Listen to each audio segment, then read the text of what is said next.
Hi there, and welcome to Celeb Hut. You all. So it seems to be Katt Williams and I'll Be Certain are tag joining Diddy and bringing some hard proof of how Diddy supposedly unived Kim Porter, her sweetheart, and the coroner that played out her dissection. The Rhodes have been saying for quite a while now that there was something else to Kim Porter's demise. Besides, we know and Katt Williams supposedly affirmed this now. Assuming there was one thing that we realize about Mr. Katt Williams is that he has all the tea on everyone in the business, and he won't hesitate to spill it brilliantly. Well, it appears as though this may be the ideal opportunity for him in light of the fact that the tea he has on Diddy is crazy. Now, both he and I'll Be Certain are presently emerging with some never-be-heard proof on how there was blood on Kim's pad and restroom the night she kicked the bucket, and how Diddy supposedly univet her sweetheart simultaneously, as well as the main coroner who governed her passing as dubious. You all better sit down. What's more, prepare for this new animal tea, since Katt and I'll Be Certain didn't come to play with Mr. Diddy and not set in stone to bring him down. No doubt Katt Williams has authoritatively shared his feedback on Diddy on this continuous case. And you all know that at whatever point Katt chooses to spill some tea on anything or someone, it for the most part gets muddled, cause Katt never keeps down this time, isn't different on the grounds that he is collaborating with I'll Be Sure to uncover Diddy for supposedly outliving his child mother, Camp Watchman. However, besides the fact that I'll Be Sure blaming is Diddy for purportedly living Kim Porter, but on the other hand, he's blaming Diddy for purportedly indoctrinating his child Quinn Y and turning him against him, his genuine dad. You all right now? Diddy is never beating any claims, since an ever-increasing number of individuals simply continue to emerge to talk on him. And as of now, it's looking far-fetched that everyone is lying. Now, I'll Be Sure is clearly extremely put resources into seeing Diddy go down and pay for his claimed wrongdoings, particularly Kim Porter demise, on the grounds that Kim was I'll Be Sure's one major love. It was anything but a one-way thing, either in light of the fact that she used to talk exceptionally of him and the amount they were into one another during their relationship, and in 2020, I'll Be Esh at long last emerged to uncover that he and Kim were really hitched when they were together. So it wasn't simply his child mom or a child daddy circumstance. He said each time I post something, I neglect it's me. He said during a meeting with Fox, so I'm a granddad, so my anxiety isn't being well known and attempting to get numbers and likes. That is not what I do. However, I posted something the other day discussing my ex. No doubt I said it my ex, Kimberly. However, no one knew in light of the fact that we didn't talk about being hitched. We didn't talk about that sometimes. I give her a recognition. Well, Kim and Al make certain, obviously, have a child together. Quincy, definitely, the person who very closely resembles Al, Be Certain yet considers Diddy to be his dad. Despite the fact that his organic dad is as yet alive and doing great, I'll Be Sure has guaranteed throughout the long term that Diddy conditioned Quincy and took his child away throughout the long term. Quincy and presently Be Certain have had a stressed relationship, and Quincy even uncovered an open letter that he believes Diddy, not Al, to be his father. He composed Albert Bro. WN, otherwise called I'll Be Certain, is my organic dad. However, Shan Combs, otherwise called Diddy, has been a mentor in my life as far back as I can recollect. Shan Combs is an individual whom I turn upward to and appreciate as a dad, to the extent that my natural dad goes, the turning picture is all I have taken from him. Now definitely that was really miserable, and a tone at the time. I'll guaranteed that there was a ton, that Quinny didn't have any idea or didn't have the foggiest idea, and it seems as though Quincy at long last could comprehend what has been happening in light of the fact that after the federal authorities strike Diddy's home last week, he has since made up with I'll Be Sure. Al even posted an image of them together, and he tossed conceal at Diddy, expressing letter to my child, return home. The entryway is completely open. You're protected here, child. I love you, Pops.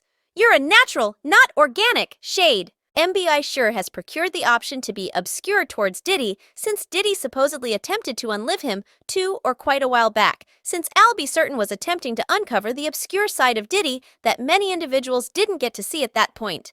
However, before I get into why Diddy purportedly attempted to unlive I'll Be Sure, we need to discuss the charges that Diddy supposedly killed Kim Porter to safeguard his mysteries.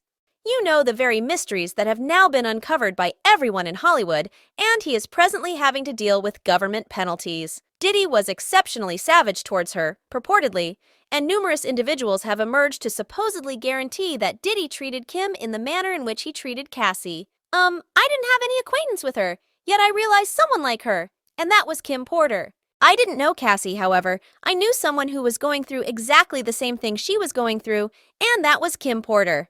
Well, this is where Katt Williams entered the gathering talk on the grounds that he is guaranteeing that it was purportedly a loosely held bit of information in the business that Diddy supposedly used to put hands on Cassie when they were dating.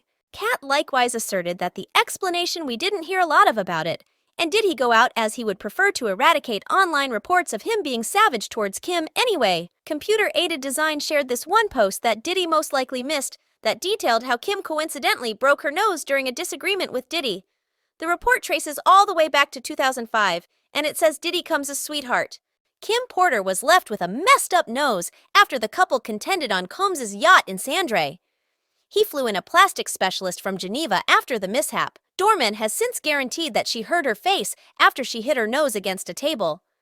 Well, computer-aided design likewise brought up Kim's family's acceptance that Diddy purportedly killed her, bringing up how there have been reports briefly now that her family was looking for legitimate counsel whether they could bring a claim against Diddy for unfair demise.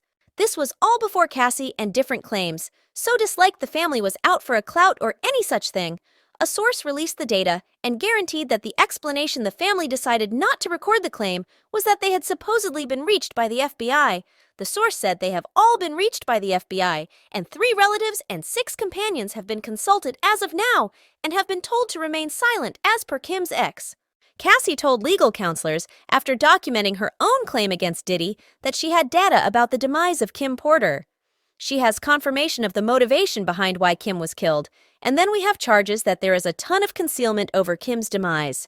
This unknown individual guaranteed that when Kim passed, there were inquiries regarding how she kicked the bucket, assuming they would say that it was pneumonia and that she passed calmly in rest. Why was there blood situated on Kim's pillowcases? And furthermore, a slight path of blood on the room floor that prompted the restroom. The individual proceeded to say that Kim had really died in the washroom and had been decisively put on the bed, where she was found hours later. In addition, there's this odd claim that the specialist regulating her was handpicked by Diddy and no other person was permitted to get near her. The insider closed, and likewise, the last call Kim made was to 911 at 2:43 a.m. In any case, Kim was tracked down and died later in the first part of the day, around 11:00, as per Kimora Simmons. However, on the off chance that that is not dubious enough, the primary coroner who played out the post-mortem examination on her body suspect Ed treachery since there were a few doubts about poisons in her body, yet he was terminated and supplanted with another coroner who decided that she kicked the bucket from pneumonia. Considerably more obscure is the way that the primary coroner, who was attempting to raise caution, likewise died under what was named regular causes. However, as per Katt Williams, supposedly he doesn't buy this the slightest bit. He trusts that the coroner was quiet. Panther White likewise supported Katt on this tossing shade at this whole situ. Kim passed on from pneumonia.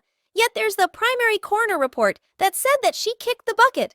It was governed a crime, and they tracked down poisons in her body to demonstrate that she had been harmed. You realize that they have harms that make coronary failure and pneumonia-like side effects, and Puma additionally brought up how many individuals around Diddy wind up passing on under mysterious conditions, including I'll Be Certain, who nearly lost his life and was in a state of unconsciousness. And Kim was the longest working representative because she was there all along. She was Andre's own collaborator.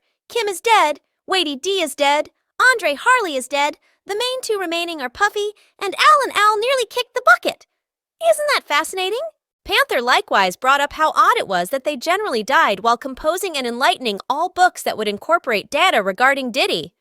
Andre was composing a book just before he passed on.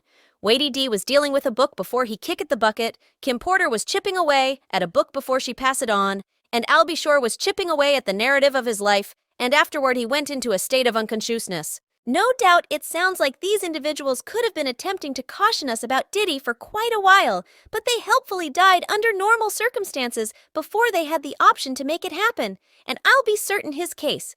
In addition to the fact that he was dealing with a narrative, he indicated that Diddy had something to do with Kim's passing a couple of days before he had a clinical emergency.